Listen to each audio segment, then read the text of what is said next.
Banyak sekali film-film yang menceritakan tentang akhir dunia, misalnya akibat perang nuklir, invasi alien, badai matahari, hantaman asteroid atau komet, dan masih banyak lagi. Channel ini telah banyak merekap film-film tentang bencana tersebut, mulai dari Deep Impact, Armageddon, hingga yang paling baru yaitu Greenland.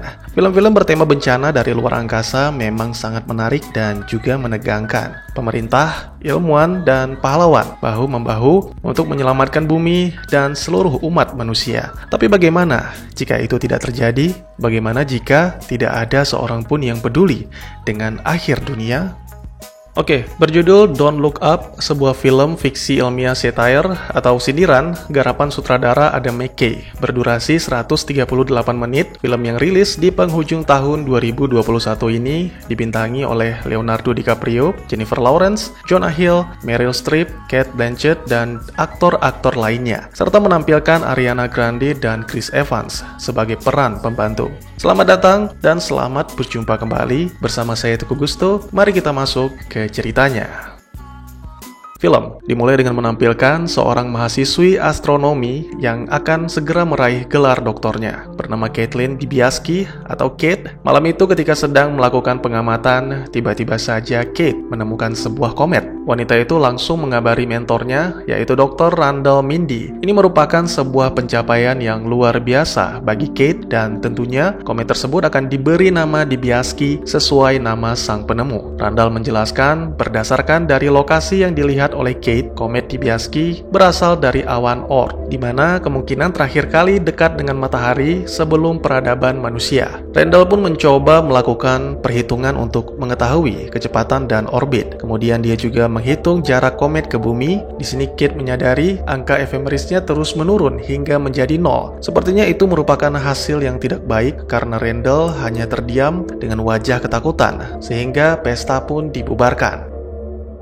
Hanya Kate yang diminta tetap tinggal, dan mereka pun melakukan perhitungan ulang selama seharian. Hasilnya tetap sama, benda langit seluas antara 5-10 km itu akan menghantam bumi dalam waktu dekat. Tentunya NASA harus segera diberitahu agar bisa menghubungi presiden. Namun alangkah terkejutnya, Randall dan Kate, pihak NASA malah merasa terganggu dan melemparkan masalah ini kepada Dr. Teddy Oglethorpe selaku Kepala Planetary Defense Coordination, yaitu sebuah badan pertahanan planet dari ancaman luar angkasa. Yang lebih parahnya lagi, walaupun mengetahui hantaman akan terjadi 6 bulan lagi, Dr. Jocelyn Calder, pimpinan NASA, malah menolak untuk membicarakan hal ini dengan presiden karena dianggap terlalu berlebihan. Untungnya Teddy bisa mengerti, pria itu akan mendampingi dosen dan mahasiswa itu melakukan presentasi di Gedung Putih. Randall dan Kate benar-benar merasa terguncang. Mereka masih tidak percaya NASA mengabaikan bencana yang bisa memicu kepunahan massal.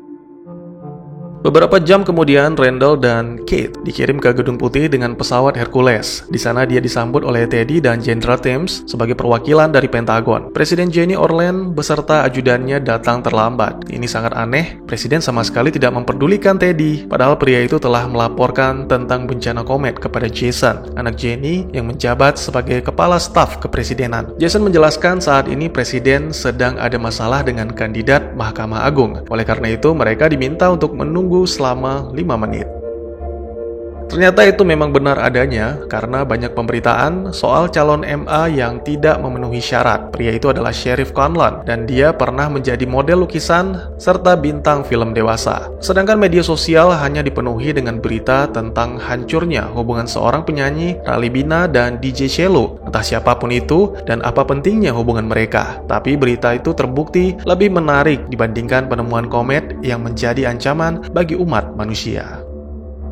7 jam telah berlalu, hari telah berganti malam, tidak seorang pun staf presiden yang keluar menemui mereka. Hingga akhirnya Jason memperlihatkan wajahnya di depan pintu ruangan presiden, memohon maaf yang sebesar-besarnya karena presiden tidak bisa menemui mereka. Itu benar-benar sangat mengecewakan. Mereka sama sekali tidak dihargai, ditambah lagi Thames, seorang pejabat negara sekelas Jenderal Bintang 3, telah menipu mereka dengan memungut biaya dari snack gratis yang disediakan oleh Gedung Putih. Akhirnya keesokan hari, Randall dan Kate pun diberikan kesempatan selama 20 menit untuk menjelaskan semuanya kepada presiden. Tentunya itu membuat Randall merasa gugup, apalagi yang dijelaskan adalah tentang bencana global yang bisa menghancurkan kehidupan manusia. Sayangnya itu sama sekali tidak dianggap serius oleh Jenny. Bahkan Jason dengan santainya mengolok-olok cara bicara Randall yang seperti penderita asma. Jenny menolak pernyataan Randall bahwa yang dijelaskan 100% benar, karena itu bisa menimbulkan kekacauan. Wanita itu juga menolak untuk bertindak karena harus berfokus di pemilu paruh waktu. Satu-satunya saran dari Jenny adalah duduk tenang dan memperhatikan serta merahasiakan hal ini dari publik. Namun Jenny berjanji akan menanggapi permasalahan ini dengan serius.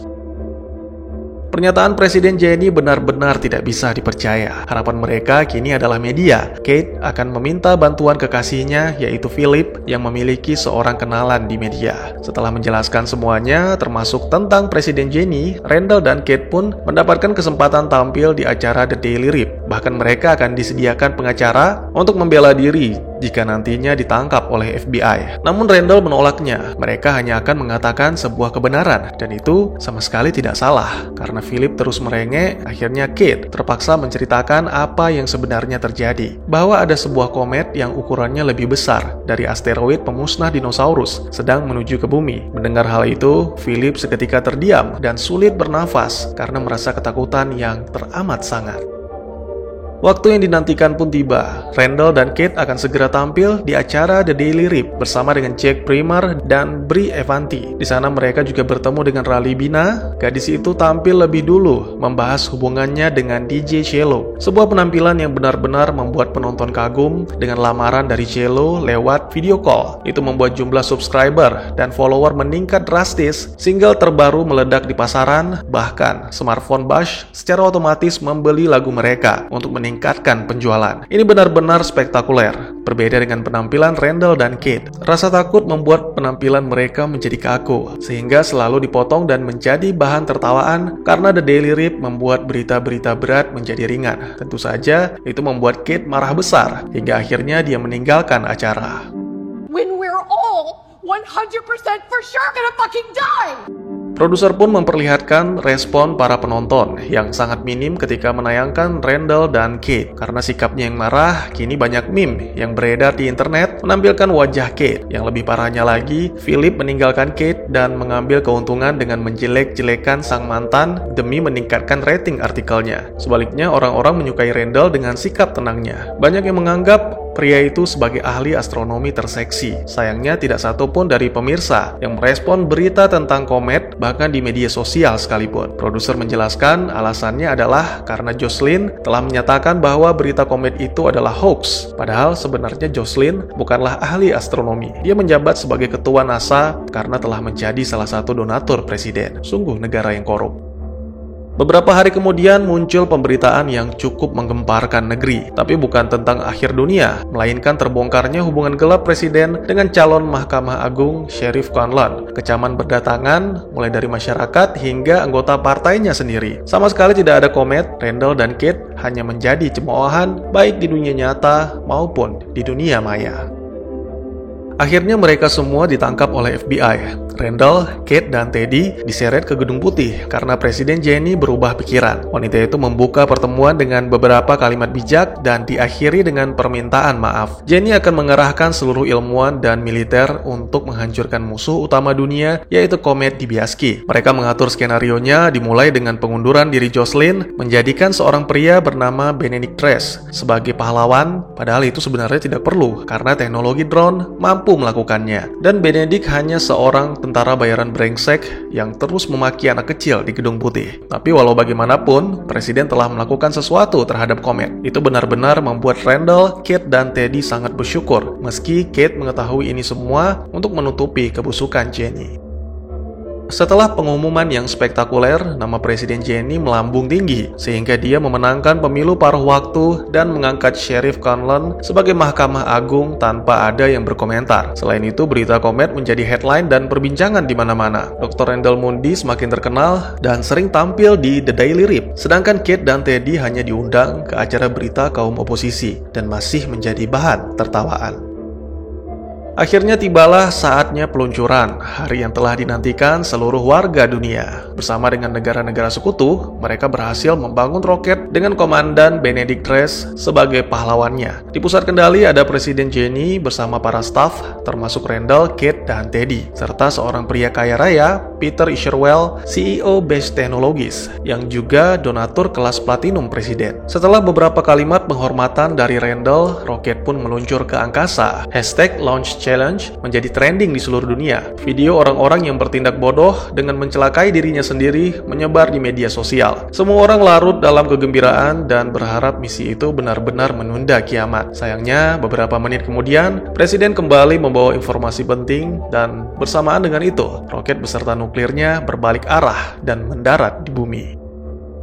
Beberapa waktu kemudian, setelah cukup lama terkurung di sebuah ruangan, Jason mengumumkan bahwa Randall menjadi kepala sains Gedung Putih. Dia harus segera mengikuti rapat dadakan bersama presiden dan para staf, sedangkan Kate dan Teddy masih harus menunggu. Ternyata dalang dibalik dihentikannya misi itu adalah Peter Isherwell. Dia menemukan mineral berharga dan sangat langka pada komet, yang mana itu sangat dibutuhkan untuk kemajuan teknologi manusia. Peter akan menempatkan 30 drone canggih pada permukaan komet, dilengkapi dengan nanoteknologi dan fusi nuklir yang telah dikembangkan oleh para ilmuwan peraih penghargaan Nobel. Komet akan diledakkan menjadi pecahan-pecahan kecil sehingga tidak akan menghancurkan bumi. Jika mereka memiliki mineral tersebut, maka kemiskinan, ketidakadilan sosial, hilangnya keanekaragaman, dan semua masalah-masalah sosial lainnya akan menjadi peninggalan masa lalu.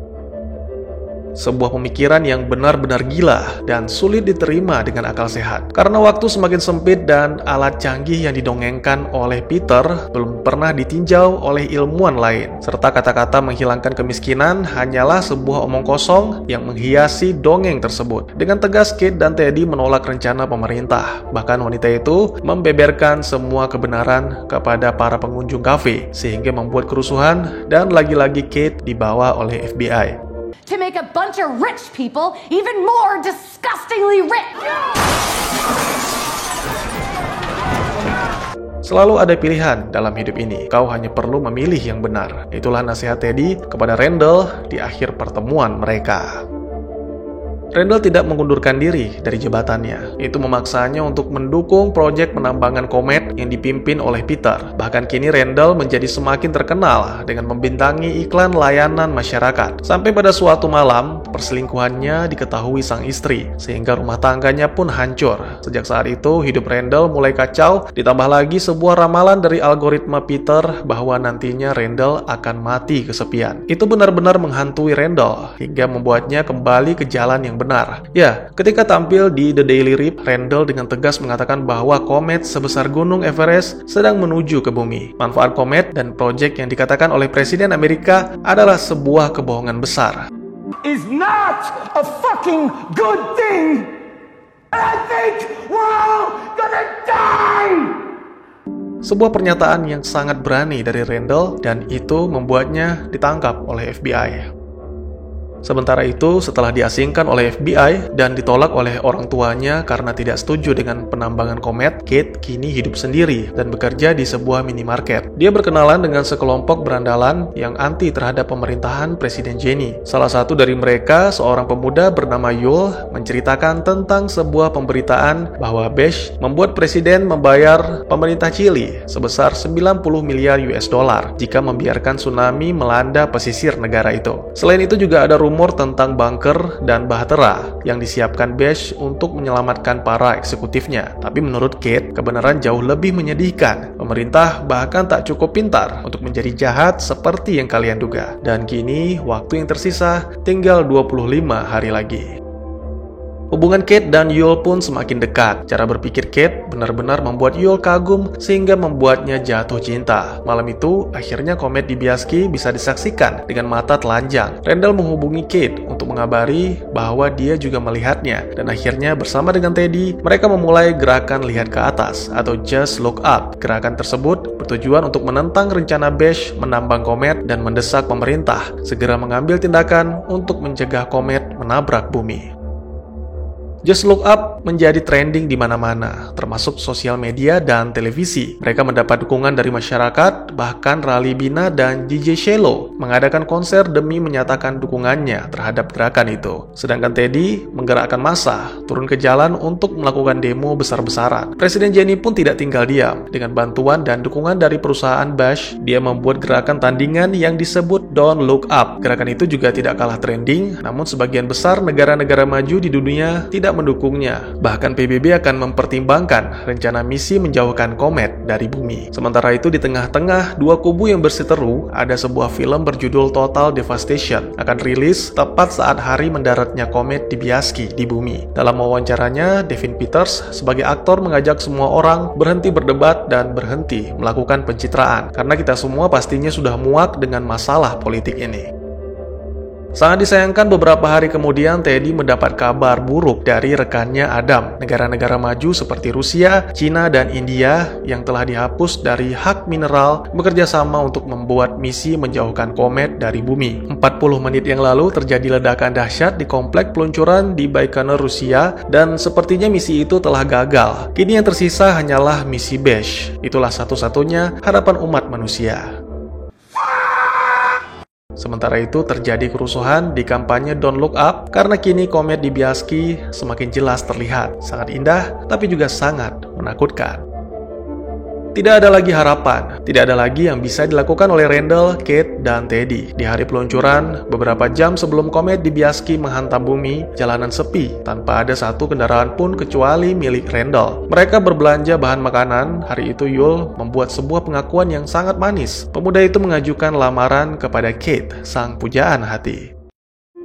Beberapa waktu kemudian, setelah berbelanja bahan makanan, mereka bertiga tiba di rumah Randall. Pria itu mengutarakan permintaan maafnya dan berharap bisa makan malam bersama. Akhirnya sang istri memaafkan Randall, mengingat dirinya juga pernah melakukan hal yang sama dulu ketika mereka masih berkuliah. Sementara itu di pusat kendali, Presiden Jenny bersama dengan Jason dan Peter menyaksikan peluncuran 30 drone canggih yang disebut Primo. Seperti yang diperkirakan para ilmuwan, 4 roket meledak tanpa diketahui penyebabnya. Walaupun Peter mencoba meyakinkan semua orang bahwa itu sudah diantisipasi, tapi beberapa jam kemudian setelah mencapai komet, tiba-tiba saja hulu nuklirnya meledak bahkan sebelum berhasil ditanamkan. Mereka menerima laporan dari pemerintah Cina dan Korea bahwa komet Dibiasky sama sekali tidak hancur. Tanpa rasa bersalah, Peter dan Jenny meninggalkan ruang kendali, diikuti seluruh staf yang memutuskan untuk menghadapi akhir dunia bersama keluarga mereka.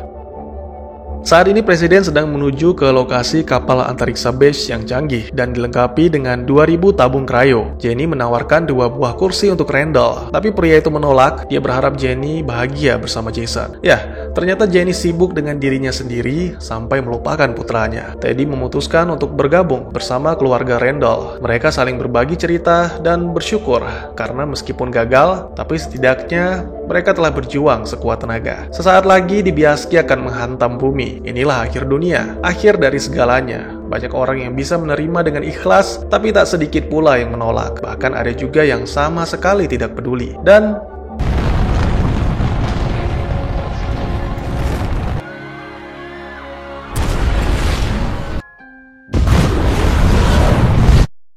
film ditutup dengan menampilkan 22.740 tahun kemudian. Kapal antariksa Bash yang kebanyakan penumpangnya lansia kaya raya tiba di sebuah planet baru. Menurut penjelasan Peter, oksigen di planet itu 9% lebih tinggi dari bumi, yang mana akan mengakibatkan mereka sedikit pusing. Muncul makhluk aneh seperti unggas. Makhluk itu langsung menyerang Jenny ketika mencoba membelainya. Ternyata kematian Jenny yang diramalkan oleh algoritma Bash benar. Wanita itu mati dimakan Bronterok. Ya, mungkin yang dimaksud Bronterox adalah makhluk unggas itu, dan kini mereka semua telah dikepung. Sementara itu di bumi pasca hantaman Dibiasky, ternyata Jason masih hidup. Dia langsung memvideokan dirinya yang kemungkinan adalah satu-satunya manusia yang tersisa dengan kondisi bumi yang hancur. Apakah Jason satu-satunya manusia yang selamat? Dan apakah manusia di planet baru bisa bertahan? Dan tamat. Film ini benar-benar luar biasa. Sepanjang film saya cuma geleng-geleng kepala seperti orang tripping, menyaksikan bagaimana busuknya pemerintah dan orang-orang kaya egois yang membahayakan kehidupan rakyat miskin demi lebih memperkaya dirinya sendiri. Selain itu, akting para pemainnya juga tidak kalah luar biasa. Saya bisa merasakan benci sebenci-bencinya dengan Jonah Hill, Meryl Streep, Mark Rylance, dan lain-lain. Dan ya, saya sangat merekomendasikan film ini buat menikmati liburan akhir tahun kalian. Very, very recommended. Ceritanya nggak masuk akal bang. Masa ada barang-barang berterbangan keluar angkasa setelah komet jatuh? Lagian kalau emang ada komet, masa negara besar nggak ada yang bertindak? Tunggu dulu. Kan sejak awal saya sudah bilang, ini fiksi ilmiah sindiran. Jadi fokus cerita bukan di komet, karena komet itu sebenarnya sebuah metafora dari pengerusakan lingkungan, perubahan iklim, atau global warming. Tentunya pemerintah bisa mengambil tindakan untuk mengurangi dampaknya, tapi mereka terlalu sibuk dengan hal-hal lain, seperti mengumpulkan kekuatan politik, menghindari skandal yang memperburuk citra, membuat kesepakatan kerjasama dengan para pemimpin perusahaan demi mendapatkan keuntungan, dan lain-lain. Selain itu, media sosial yang mempunyai peran penting dalam menyebarkan informasi dipenuhi dengan berita, kisah asmara hubungan Rally Bina dan DJ Shelo. Mulai dari perpisahan hingga berakhir dengan sebuah lamaran yang disiarkan secara langsung, sehingga menutupi informasi penting tentang akhir dunia yang ingin disampaikan oleh Randall dan Kate. Ini cerminan dari kehidupan nyata. Banyak hal-hal yang diberitakan secara berlebihan, sehingga mengalihkan fokus kita dari berita yang bahkan mungkin lebih penting. Dalam film ini, komedi bias yang akan menghantam bumi.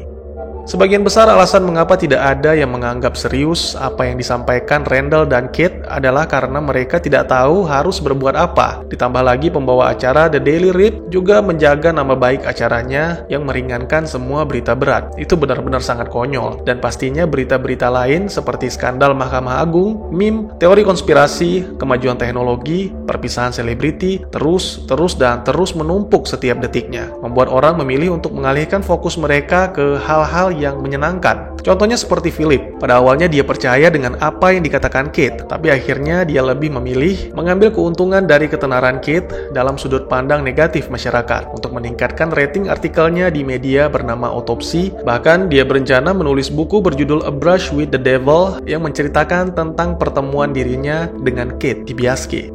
Ada kemungkinan nggak bang, manusia melanjutkan kehidupan di planet baru? Ya, sebuah planet yang indah dengan kadar oksigen yang tinggi dan dihuni oleh makhluk predator yang mirip unggas dan raptor. Saya sebut predator karena memang Presiden Jenny benar-benar dimakan oleh makhluk Bronterox itu. Kemungkinan bertahan hidup mungkin ada, tapi sepertinya akan sangat sulit karena kebanyakan dari mereka hanya orang-orang tua. Alasan lainnya adalah kemungkinan hanya sedikit ilmuwan yang ikut karena seperti yang kita tahu, keberangkatan Bahtera itu terjadi secara diam-diam dan kebanyakan dari ilmuwan yang menentang Project Bash, menambang komet, telah ditangkap dan diasingkan. Dan si Jason ya, kalian pasti juga mau nanya si Jason kan? Kemungkinan manusia lain yang selamat memang ada, tapi sangat kecil. Karena jika memang Jason bangkit setelah 22.000 tahun, pasti dia sebelumnya berada di cryosleep, menunggu radiasi dan abu dari hantaman komet benar-benar hilang. Dan hanya orang-orang kaya yang memiliki bunker lengkap dengan cryosleep. Pada intinya, film ini mengajak kita meningkatkan rasa kepedulian dan persatuan untuk menempatkan kepentingan orang banyak dan planet bumi di atas kepentingan individual. Selain itu, persatuan atau kebersamaan juga membuat manusia mampu menghadapi apapun. Ini berdasarkan adegan makan malam terakhir Randall bersama keluarganya. Setelah perjuangan selesai, mereka bisa mengabaikan semua kekacauan, bencana, bahkan tawaran keselamatan demi berfokus pada satu hal yang paling penting dalam hidup, yaitu kebersamaan. Bagaimana menurut kalian? Apa kalian sedang menyanyikan lagu OST Keluarga Cemara 2? Jika iya, saya sarankan di dalam hati saja agar tidak mengganggu kebersamaan kalian bersama orang-orang terdekat.